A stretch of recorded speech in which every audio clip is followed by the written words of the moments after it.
Oczywista oczywistość. Wszyscy wiemy, że nasze ukochane deku ma pewne supermoce. Na przykład upiększa świat, poprawia humor albo odcina od beznadziejnej rzeczywistości. A w tym wszystkim trochę mniej oczywiste są podróże w czasie. Już tłumaczę, spójrzcie za okno, jaka u Was pogoda? U mnie za oknem środek sierpnia, 33 stopnie Celsjusza i praktycznie nie da się żyć tak gorąco. I właśnie w takie dni uwielbiam robić zimowe prace, bo one chyba schładzają mi mózg.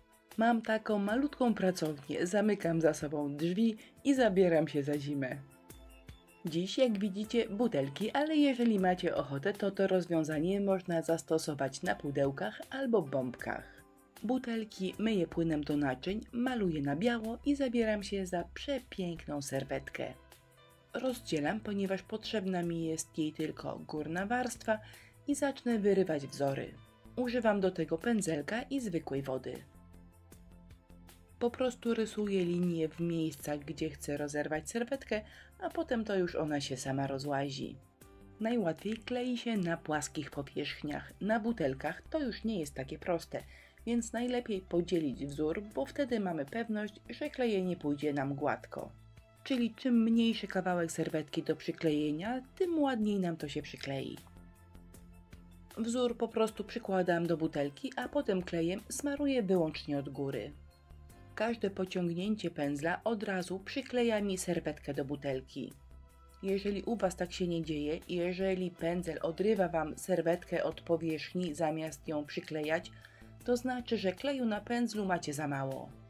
Jeżeli kleju nałożycie za dużo, to nie szkodzi, bo po przyklejeniu można go delikatnie zebrać albo ewentualnie zostawić do wyschnięcia, bo potem i tak tego nie widać.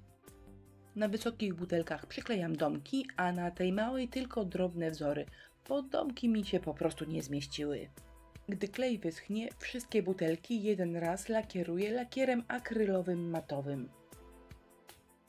Do malowania czekolady przydadzą się cieniutkie pędzle, ale też może być patyczek higieniczny oraz jakaś brązowa farba. Malowanie niech sobie leci w tle, a ja Wam podrzucę kilka praktycznych rad.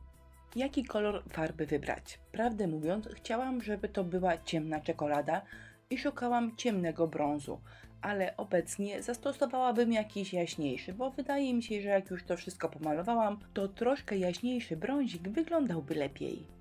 Malowane krople powinny zawsze ściekać pionowo w dół. Żadnych dziwnych, fantazyjnych, lecących po skosie nie malujemy, ponieważ obowiązuje nas grawitacja i wszystkie skośne kropelki będą wyglądały nienaturalnie. A sam dół kropelki najlepiej wygląda, gdy jest troszkę grubszy. Gęste substancje ściekają grubymi kroplami, natomiast rozwodnione delikatniejszymi, więc to już od Was zależy, jaką czekoladą ozdabiacie swoje butelki. Jeżeli malujemy czekoladę, to krople zależą od tego, czy polewamy butelkę bardzo gorącą, czy tylko ciepłą czekoladą. Gorąca czekolada to delikatniejsze krople, a chłodniejsza grubsze, więc jakbyście tego nie namalowały, będzie wyglądało fajnie. Moja pierwsza butelka wygląda tak. A teraz na butelce namaluję krople patyczkiem higienicznym. Patyczek się bardzo fajnie sprawdza, ponieważ ma idealną grubość do malowania kropli.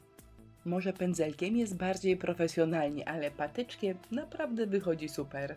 Ja maluję, mamy trochę czasu, więc będzie opowieść o życiu. Jasna sprawa, że pewnych rzeczy odzobaczyć się nie da. Jak wspominałam, mam maleńką pracownię i czasami nie mam gdzie suszyć moich prac, więc stawiam je na przykład w pokoju na stole albo na szafce, żeby sobie lakier wysechł, farba wyschła, no wiecie, tak na przeczekanie. Postawiłam także butelki. Wtedy wchodzi mąż, patrzy na nie i mówi: co to jest, to brązowe, co po nich spływa.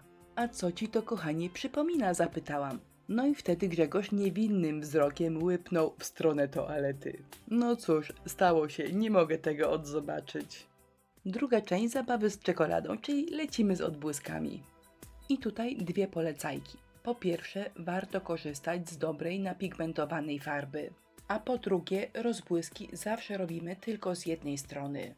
Żeby było jasne, można inaczej, ale to jest troszkę prostsza wersja, ponieważ rozbłyski robimy z jednej i wtedy cieniowanie zrobimy z drugiej. Kończę powoli butelki, ale troszkę mi się nie podoba, że moje rozbłyski są białe oraz tło serwetki jest białe, ponieważ chwilami zamiast rozbłysków widzę dziurki. Wzięłam kremową farbę i tak mniej więcej to tło serwetkowe przemalowałam właśnie na kremowy. No i małe porównanie. Z prawej strony kremowe tło, a z lewej białe. Cieniowanie, skośny pędzelek i szara farba. A po cieniowaniu po prostu się prześlizgnę, ponieważ już zrobiłam dla Was 2 filmy o cieniowaniu i podlinkuję je pod tym wideo. To nie jest trudne, potrzebny jest dobry pędzel i porządnie napigmentowana farba. To naprawdę nie jest skomplikowane, więc namawiam bardzo chwilę poćwiczyć, a potem to już leci i jest zawsze z górki. I jeszcze raz przypominam, jeżeli rozbłyski były z jednej strony na kropelkach, to cieniowanie robimy z drugiej. I właściwie praca skończona. Wystarczy teraz dodać kilka dodatków, żeby zrobić prawdziwie zimowy klimat. Po pierwsze, zawsze warto pochlapać, bo zawieje i zamiecie śnieżne zawsze wprowadzają super klimacik. Pasta śniegowa uwielbiam w zimowych pracach, daje przepiękny efekt 3D. Nakładacie czym chcecie, patyczkiem, pędzelkiem albo po prostu palcem. A jeżeli nakładanie ma być takie trochę bardziej skomplikowane, to można sobie kupić pastę śniegową w aplikatorze. Moje butelki to będą świeczniki, ale w domu mam już ostatnią świeczkę, więc tą jedną wkładam do zdjęcia, a potem poza kadrem sobie uzupełnię pozostałe. W całej pracy deku najbardziej lubię ten ostatni moment, w którym dobieram dodatki. Na filmie to tylko kilka sekund, ale w życiu ten proces potrafi mi zabrać godzinę albo nawet 2. Butelki wyglądają tak, a pozostałe świeczki dołożę do butelek, jak tylko je kupię. Czy jak biała świeczka będzie skapywała, to będzie wyglądało jak biała czekolada? Tak się zastanawiam, jak te kropelki będą wyglądały. Jak wspominałam, dzisiaj jest bardzo gorąco i żeby troszkę zaczarować temperaturę, stawiam butelki w salonie na komodzie. No wiecie, żeby chociaż optycznie obniżyć temperaturę.